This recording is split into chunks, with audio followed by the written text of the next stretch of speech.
I feel like in a lot of events you have people who are a bit older than me. I'm still technically under 30, right?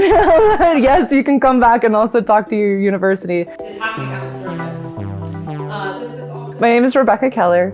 I am an aerospace engineer with NOAA's Aircraft Operations Center, better known as the NOAA Hurricane Hunters. I graduated Virginia Tech in 2018 with a degree in aerospace engineering. The SEC, or the Student Engineers Council, is a student group, and our main goal is to develop community within the College of Engineering. Every year we have Engineers Week, one event every single day for 5 days. This event is our distinguished lecture, having an alumnus come in, give a talk, and do a Q&A with some of the students here. We were very excited to have Rebecca Keller be interested in coming in to talk with our students. She has a very unique job and something that we've never really been able to showcase as part of Engineers Week. Flying into hurricanes is no joke, and she's also one of the first young alumnus to come in and do a talk, so that's also huge and a great way for our students to get connected.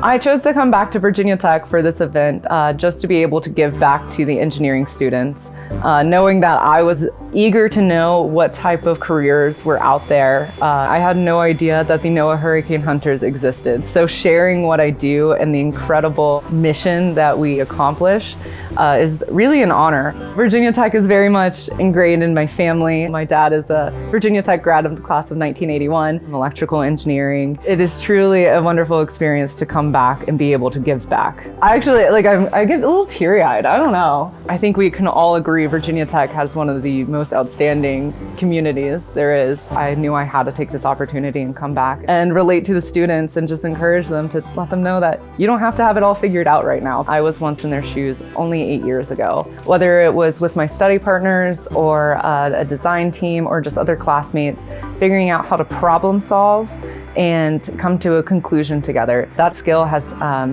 been something that I've carried through in all aspects of my career. When you're able to have that self-motivation and dedication, it will take you beyond where you even expect to go. Like for me, it took me to the eye of a hurricane.